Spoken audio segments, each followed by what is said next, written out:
All right, so last chapter. Remember, it's involved Everett, which is Woodrow's father, coming by to see how he's doing. Do you have a question, Jonathan?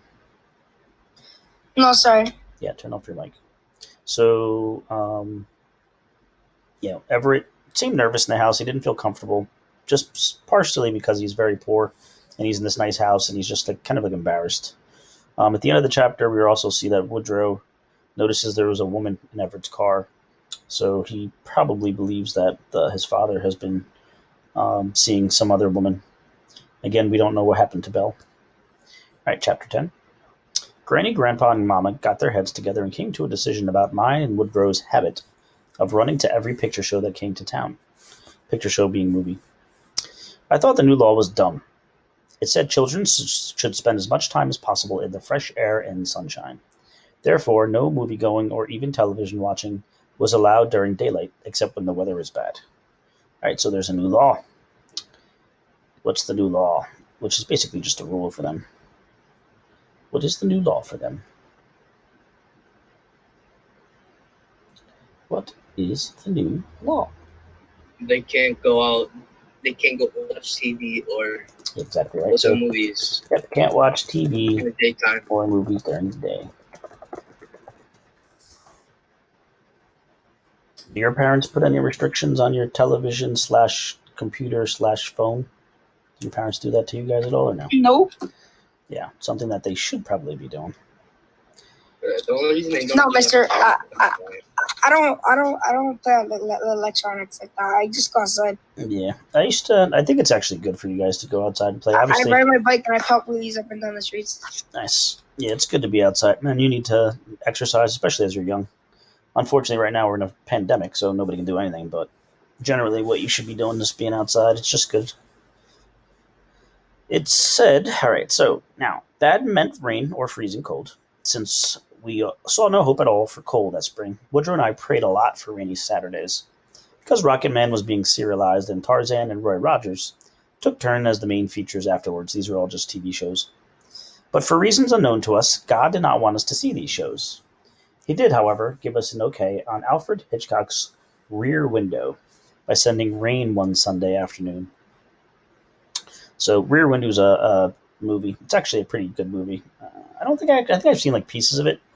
It's a black and white movie. It's actually about a guy who's like a peeping tom. Peeping tom is somebody who spies on other people's houses. It's obviously a negative thing, but he's like, I think he gets into like an accident and he's like stuck in a wheelchair, so he does nothing but like looking. He's like in an apartment, so he's just like staring at people's windows, and then he notices a murder or something. It's basically what the movie's about.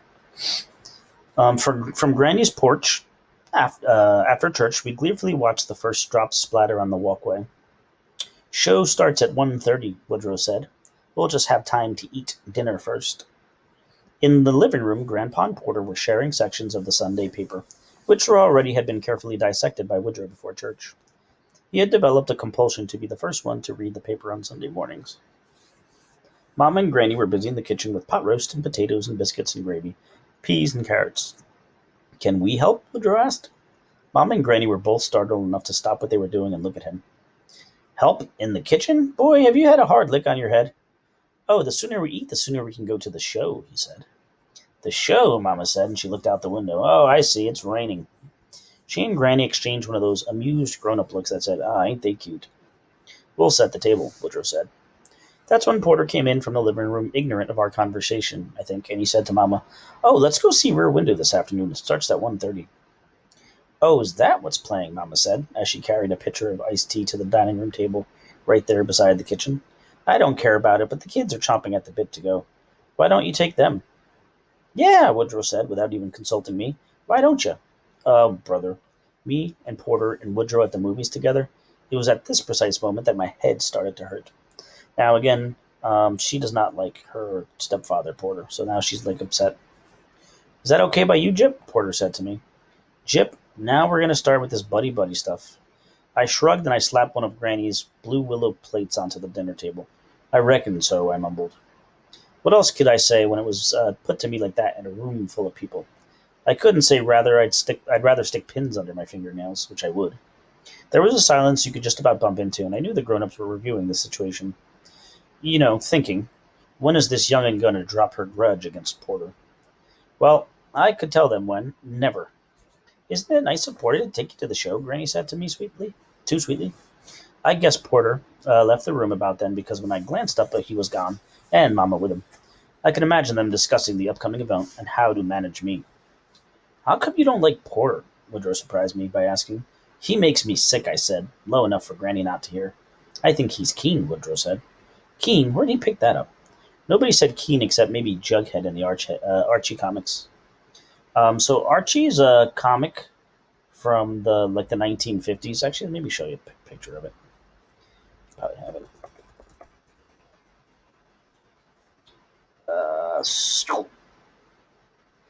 So these are Archie comics from they came around old school, but a lot of you guys, I think I've spoken to some of you in here, watch Riverdale, right? Who watches Riverdale in here? Anybody? Riverdale? Me. Yeah, so Riverdale is actually based off of Archie. So that old school comic is the inspiration for Riverdale. And I've never watched Riverdale, so I can't tell you too much about it, but that's where it actually originated from. I slapped 6 napkins onto the table. All through dinner, Woodrow and Porter jabbered about Alfred Hitchcock, and they didn't ask me what I thought about anything. It was like they were suddenly old pals, and I was a bump on a log. This is an example of what? Simile? Not a simile. There is no like. There is no as. Or metaphor? That is a metaphor. So this expression is actually an idiom also. It's like a common phrase. If you say that you're a bump in a log, it means like you're not important. That's a common phrase. I couldn't eat. I felt nauseous. I had half a mind to stay home. I would. I could practice the piano or do my homework and vacuum dog and help Grandpa listen to the Cleveland Indians on the radio. I wouldn't play with Woodrow when he got home, and I would go to bed early. But then I would miss Grace Kelly and Jimmy Stewart. Those are the 2 actors from the movie. I felt hot. The rain went on. Now I wished it would stop and the sun would come out so we can go at all. Turn off your mic, Jonathan. All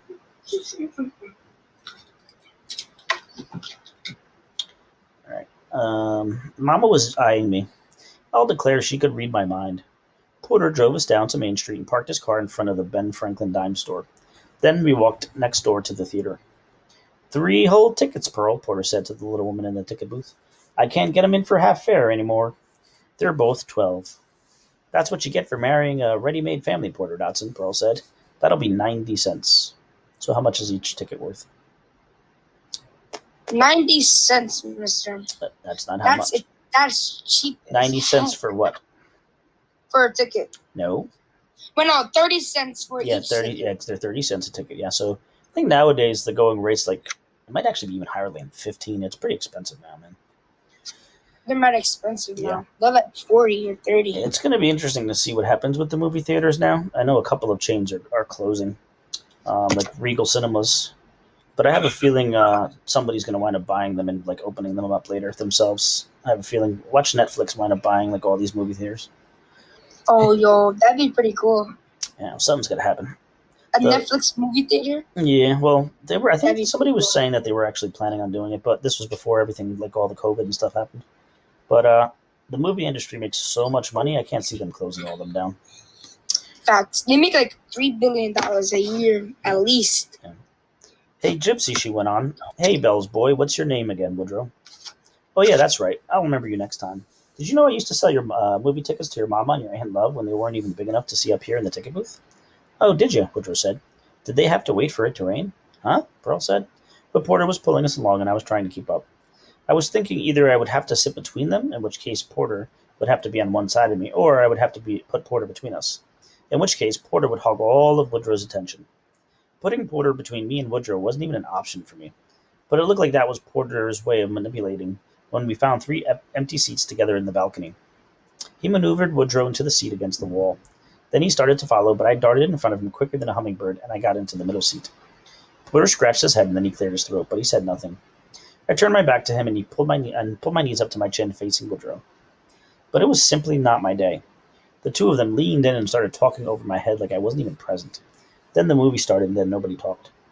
My headache was worse, and I knew I was feverish, so she's starting to get like a fever. I tried my best to concentrate on what was happening in the movie, but the technicolor started melting together and running down the stream. So this is a clue that she's starting to get sick or feel really sick. Technicolor is basically, I'll show you. So movies used to be black and white, right? So this is a decent version of what Technicolor is. So this movie was originally made into black and white, right? So they filmed it in black and white, and then somebody basically colors in all the colors. So all these colors here are not real. They like colored it in after the movie was shot. So it's like almost like drawing it in. So that's what Technicolor is. So this movie, Rear Window, was actually a black and white movie that they added color to. Jimmy Stewart wavered. Grace Kelly got real big, then teeny tiny. So she's kind of losing her mind a little bit right here. She was climbing up the fire escape, fixing to look into the murderer's window, when I remember feeling a sudden panic. My mind went into a fog. I lost my grip and I began screaming, "Don't go in there! Don't look in the window!" So she's like literally kind of losing her mind. She's screaming out loud in the middle of the movie. Porter was so startled he couldn't move, so it's freaking out her stepfather. It was Woodrow who put his hand on my arm and discovered I was burning up with fever. "She's dying," Woodrow said to Porter, because as he told me later, he didn't see how anybody could get that hot and not die. I went on screaming at Grace Kelly, that's the actress, "Don't look in there," but she didn't hear me. The people trying to watch the show, however, heard me loud and clear, and they hollered for me to put a cork in it. That means to be quiet. Porter came to his senses, grabbed me by the arms, and carried me out with Woodrow trotting along behind. "Call Doc Dot," Porter yelled at Pearl as we passed the ticket booth. "Tell him to meet me at my house straight away." I remember sinking.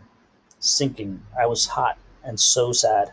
Don't look in the window. Something ugly is inside. Right, so something you should have noticed here is they're not going to like a hospital. They had someone call for the doctor. And again, a lot of doctors used to make house calls a lot of the time back in the day, so they would just like go to your house. It was dark when I opened my eyes to the real world again. I was in my own bed and Mama was there beside me, mopping my face with a cool, wet cloth. My lamp was on, but a scarf was thrown over to the shade to dim the light. I didn't remember much of the day. "Hey," I mumbled, "what's the matter?" "Measles," Mama said. "A very bad case." So you guys in the beginning of the kindergarten, you're supposed to get a shot, right? You're supposed to get a MMR shot. What that MMR shot is for measles, mumps, and rubella. It's a vaccine. So measles was a real common disease back in the day that used to kill a lot of people. Um, and basically, it's kind of similar to the chicken pox in that you get like pimple things all over your body that itch, and then your body like aches and hurts. So she has this. This was common back in the day. People always got the measles. Um, was that all? Every pore of my body ached right down to my hair follicles. Even my eyelids were sore. She called it the measles. "Where's Woodrow?" I said. "Grandpa took him back to the 7:30 show." "Why? Did we miss something?" Mama smiled. "Well, you could say that. Woodrow can tell you how it ended." Right then I didn't really care. I had never felt so bad.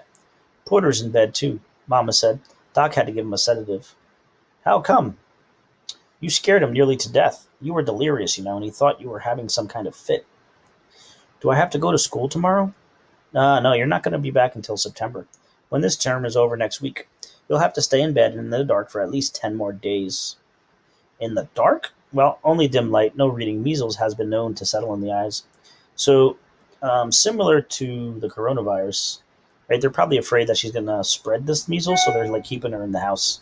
So she's got to stay in her house for 10 days um, because measles were super contagious. All that night I had strange dreams and hallucinations. One time I had thought these little bitty green slits for eyes like lizards. What's this an example of? Simile. That is a simile, correct number. And then I dreamed of blind Benny around town singing, "It's not so bad being blind. I don't have to look at ugly things." And the old nightmare came and went like a bat swooping down on me. This is another simile. So she's talking about her dream. Remember, she has this recurring dream that she gets all the time that's like something dead. Wait, mister. Yeah. How is that a simile if it doesn't have like in there? There is a like right here. Oh, I'm blind, sorry. Each time I woke up in a frenzy, my mama was there, calm and cool and beautiful. She sat by me all night long, and the next day she stayed home with me. She made arrangements to take off that whole week from her teaching job to take care of me. Porter, Granny, and Grandpa came in one at a time, but I didn't feel like visiting with them. Doc Dot came around 10 o'clock and took my temperature. He and Mama went out into the hallway and talked about me. Nightmares, I heard part of what her mama said. Don't look in the window. Her father was part of Doc's response. I put my pillow over my head. Why is she putting a pillow over her head?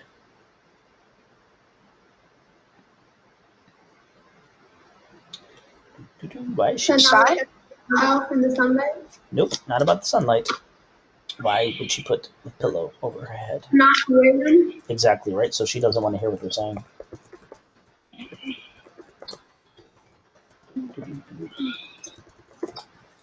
Alright. Mama brought my meals and put azaleas and honeysuckle sprigs on my tray. I thought that was real sweet of her, and I was sad that I didn't feel like eating or talking to her. Late that evening, I opened my eyes, and there was Woodrow, Get away. just about a foot above me, his crossed eyes looking into my face. When you said Porter makes you sick, you weren't fooling, were you? So he's making a joke here. I tried to smile. Get away. How you feel came the inevitable question.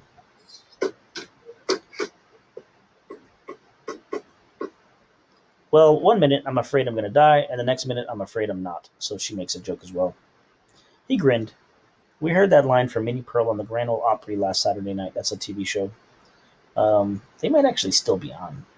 I think the Grand Ole Opry was like a show that it was a kind of like what's that show that's on TV now with Simon Cowell? Kind of like Who's Got Talent, whatever.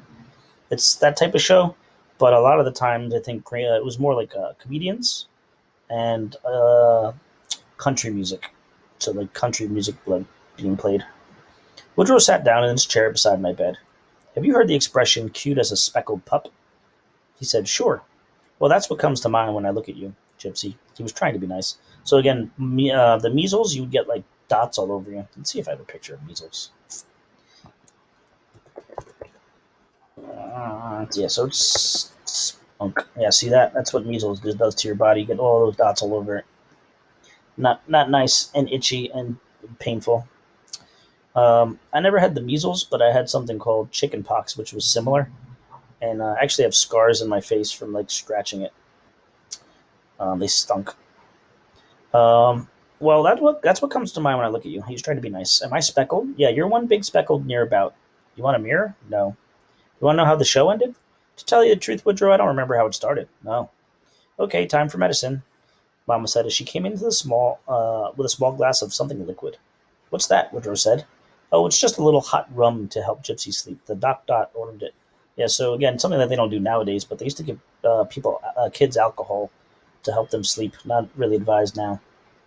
Um, wow, rum? Woodrow said. Wonder why Daddy didn't give me some of his rum when I had the measles. He watched, fascinated, as Mama helped me sit up and drink the rum. How is it? He said to me. Awful, I said, because it was. Daddy always mixes it up with apple cider or pop. He says it makes it taste better. Mama gave me a quick drink of water. Well, I'll remember that next time, she said to Woodrow. There now, time for rest. Visiting hours are over. Oh, sure, Woodrow said, and stood up. Night, Gypsy. Night, Woodrow. And that was the end of the worst part of having the measles. All right, so. Bless you.